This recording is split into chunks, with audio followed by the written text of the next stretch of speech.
সেই মানুষটা যে কিনা দৌড়ে চ্যাম্পিয়ন হয়েছে, সেই মানুষটাই বসা থেকে উঠবে, এভাবে হাত বাড়াই দিয়ে বলে আমার একটু ধরো। বসা থেকে কি করবে? উঠবে। সে উঠতে পারছে না স্বাভাবিকভাবে, একজনকে বলছে আমার হাতটা ধরো, অথচ দৌড়ে সে বিশ্ব চ্যাম্পিয়ন হয়েছে। সেই ঠ্যাং নাই লগে, আছে না নাই? তো কি হইল? এটা কাজ করে না কে? বলেন তো, এটা কাজ করে না কে? মেলা ডাক্তারের কাছে গেছে, অনেক ঔষধ দিছে, বারবার যায়, দেখে ডাক্তার বিরক্ত হয়ে গেছে। নাই তো ডাক্তারে করবে কি? তার তো একটা মানিজ্যতের প্রশ্ন আছে। যতবার যায় ততবার টেস্ট দেয়, এই বলে সেই বলে। আসলে উনি জানে যে এটার কাজ হবে না, ওনার খুশি করার জন্য কিছু ট্যাবলেট দিয়ে দেয়, কয় যান ঠিক হয়ে যাবে। ঠিক হয় না, শেষ পর্যন্ত আবারও যায়, কয় ঠিক না হলে কর্ম কি? দেখেন কোন হুজুরের কাছে গাইয়ে দেখে।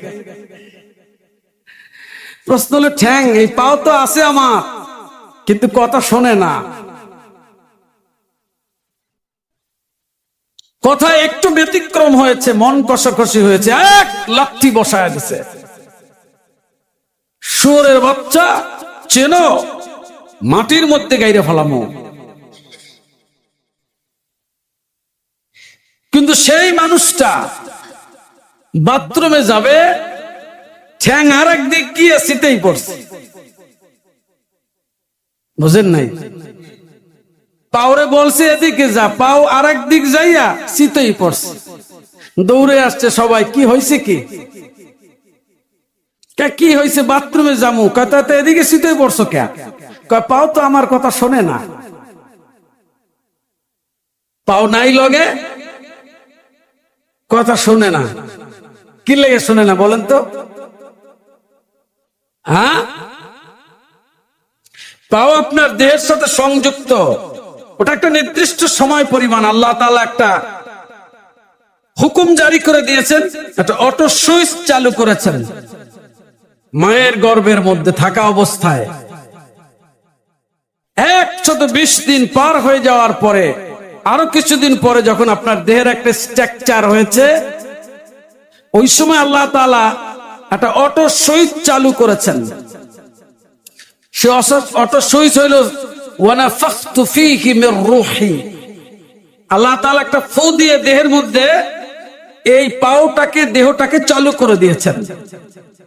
কিন্তু ওই ফুয়ের মধ্যে আল্লাহর হুকুমের এক তথ্য লুকানো আছে, যে পাও তুমি এতদিন পর্যন্ত এতটুকু গতিতে সার্ভিস দিবা, এরপরে এতটুকু কমাই দেবা, আর এরপরে আইসা অমুক দিন এইরকম শীতই পড়ে যাবা। পাও হুকুম মানছে কার? আমার পাও আমার কথা শুনে না। নিয়ন্ত্রণ কার হাতে? কার হাতে? আফালা তাকিলুন। এই বনি আদম, এইটা কি চিন্তা ভাবনা করবি না? বুঝবি না এই কথাটা? এইটা চিন্তা কর, তাইলে তো তুই আমি রবকে তালাশ করে পাবি। সুবহানাল্লাহ বলেন। তাহলে আমাকে তুই পাবি। সারা জীবন ধরে মস্তিষ্ক দিয়ে বুদ্ধি দিয়েছে নানান জনকে নানান ভাবে। কত ভাই আসছে বোনদের জমি দিবে না বুদ্ধি নিতে, বুদ্ধিজীবী বুদ্ধি দিয়ে দিছে এইভাবে সাইরে নাও।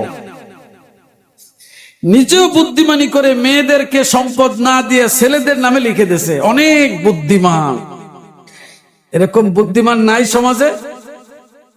কিছু বলবেন তো আপনারা? এইরকম জ্ঞানী আমাদের সমাজে নাই? মাথায় টুপি দিয়া হজও করে আসছে, অনেক বুদ্ধি। তো বুদ্ধির এত গিজগিজ করে ভিতরে, এত জ্বালা সইতে পারে না, সব লিখে দিয়েছে গোপনে গোপনে ছেলেদের নামে। ছেলেদেরকে বলছে চিন্তা করো না, সব সাইডে রাখছি কাম। কি সাইডে রাখছে? মরার পরে মেয়েরা আসছে একটা সময় কষ্ট পেয়ে ভাইদের কাছে, যে ভাইরে সন্তান নিয়ে বড় কষ্টে আছি, আমি 10 কাঠা জমি পাবো তো? 10 লাখ টাকা করে হলেও তো 1 কোটি টাকা দাম হয়, এটা দরকার নাই। তুমি আমাদের 2 কাঠা জমি বিক্রি করে 1,20,000 টাকা দাও, যাতে কোন রকম ছেলে মেয়েগুলো নিয়ে একটু বেঁচে থাকতে পারি। তো ভাই বলছে তোমাদের তো কোনো জমি নাই। জমি নাই মানে বাবার জমি আমরা পাবো না কেন? বাবা তো সব আমাদেরকে লিখে দিয়ে গেছে। ওদিকে হজ করে আসছে, সব কাজ গুছ একটু বাকি ছিল, সেইটুকু সারছে, যে এখন আর দুনিয়া নিয়ে সবার সাথে বলছে যে এই দুনিয়া দিয়ে কি করব, কয় দিনের, এখানে আর থাইকে হবে কি, এখানে তো আর থাকবো না, সব ঝামেলা সাইরে দিচ্ছে। এখন সে জান্নাতুল ফেরদাউসে গিয়ে বড় বড় কলা খাবে, বড় বড় আপেল খাবে, দাঁত লড়ে গেছে, দুনিয়ায় কিছু খাইতে পারে না, তাড়াতাড়ি জান্নাতুল ফেরদাউসে গিয়া হাড্ডিওয়ালা গোস্ত খাবে। মস্তিষ্ক, মেমোরি, ব্রেইন এটা কাজে লাগাইছে খুব ভালো করে। কি মনে করেন আপনারা? কিন্তু দুঃখজনক হইল কিছুদিন পরই সেই বাপ নিজের পেছন দিক দিয়ে বের হওয়া ময়লা নিজের হাতে মুখে দেয়, রুকবার কোনো ক্ষমতা নাই। শুনছেন এরকম কোন ঘটনা জীবনে?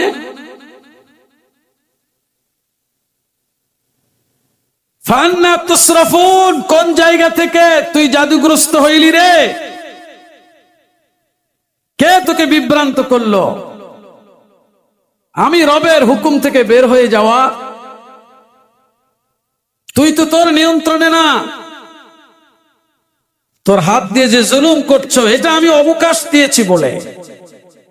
তোর চোখ দিয়ে যে সীমা লঙ্ঘন করছো, এটা আমি অবকাশ দিয়েছি বলে। তোর এই চোখটা তো সামান্য একটু নরম বস্তু মাত্র, উপর একটা পানি আসা যাওয়া করে, যায় কিনা বলেন? আজকের বিজ্ঞান বলে, মেডিকেল সায়েন্স বলে, চোখের ভিতরে যে পানি আছে এটা টের পান আপনারা? হ্যাঁ, কথা কয় না তাও। আরে আপনারা তো জানেন, এরপরও বোঝার সুবিধার্থে বলবেন, যে জানে না সে যেন বোঝে। চোখের মধ্যে পানি আছে না, 24 ঘন্টায় এই পানিটা রুলিং হতে হয় চোখের মধ্যে। কোন বিজ্ঞান এটা লাগাইছে এখানে? হ্যাঁ, কই কোন ট্যাঙ্কি লাগানো নাই তো। কোত্থেকে এই পানিটা আসলো? আল্লাহর ইজ্জতের কসম, চোখের এই পানিটা যদি শুকিয়ে যায়, এই চোখ দিয়ে দেখার আর কোন সুযোগ আপনার নাই। কে দিয়েছেন এটা? চোখে ডাক্তারের কাছে গেলে বলে, পরীক্ষা নিরীক্ষা করে ডাক্তার বলে আপনার দেখার যে ক্ষমতাটা, চোখ যে অংশটা দিয়ে দেখে, এইটা নষ্ট হয়ে গেছে, আর হবে না। প্রিয় মুমিন ভাই, জানেন কি, 2টা চোখের মধ্যে ওই যে পানি, পানির মধ্যে ওই যে একটু কালো একটা গোল লেন্স লাগানো আছে, কালো করে, ওইটা হলো লেন্স। এইটার মধ্যে মাত্র 13 কোটি আলো বিকিরণকারী যন্ত্র লাগানো আছে। কত মুখস্থ করেন? কত? 13 কোটি আলো বিকিরণকারী যন্ত্র, লেন্স, যেটার মাধ্যমে আপনি হাজারো রং থাকলে ফোকাস মারার সাথে সাথেই আপনি বুঝতে পারেন এটার দৃশ্য এইরকম। কে দিয়েছেন? আফালা তাশকুরুন, ও বনি আদম, তুমি কি এর জন্য শুকর আদায় করবে না? আফালা তাশকুরুন, এই তো আমি তোমার প্রভু রব আল্লাহ, তোমাকে আমি এইভাবে সাজিয়েছি। আমি তোমাকে বলি নাই যে তোমার এই চোখের শুকর আদায়ের জন্য তোমাকে 24 ঘন্টা একদম স্থির ভাবে নামাজে দাঁড়িয়ে থাকতে পারবে না, এটা বলি নাই বান্দা যে তুই দুনিয়া দেখবি না। আমি বলেছি শুধু এতটুকু, তুই দুনিয়া দেখ কিন্তু আমার নিষিদ্ধ জায়গাটা দেখিস না। এটাই তোর জন্য পরীক্ষা। এতটুকু তুই মানলে আমি তোর জন্য জান্নাতের ফেরদাউসের দরজা খুলে দেব। এত সুন্দর চোখ কি না দেখা যায়। অমাবস্যার গাঢ় কালো অন্ধকার রাতে পথ চলা যায় না, সেই রকম পথেও এক শ্রেণীর লোকেরা পথ চলতে পারে না, এত প্রখর তার চোখ। সুবহানাল্লাহ বলেন। কিন্তু কি আশ্চর্য, এমন সুন্দর দৃষ্টিশক্তি সম্পন্ন মানুষটা হঠাৎ ঘুম থেকে উঠে 2 হাত দিয়ে চোখ কচলায়, ডলে আর বলে কি হলো বুঝতে পারলাম না, আমার চোখ দিয়ে ভালো দেখতে পাচ্ছি না। ওয়ালাউ নাশাউ লাতামাসনা আলা আয়ুনিহিম। বান্দারে, তুই যখন গতকালকে সিনেমার হলে গিয়েছিলি, তুই যখন গতকালকে মদের আড্ডায় গিয়েছিলি, তুই যখন গতকালকে কোরআন বিরোধী স্লোগান দিয়া রাস্তায় নেমেছিলি, আমি আল্লাহ চাইলে তখন তোর চোখের আলো কেড়ে নিতে পারতাম। কে বলেছেন? বান্দার আমি নেই নাই, যদি নিতাম ওয়ালাউ নাশাউ লাতামাসনা আলা আয়ুনিহিম ফাস্তাবাকুস সিরাতা ফাআন্না ইউবসিরুন।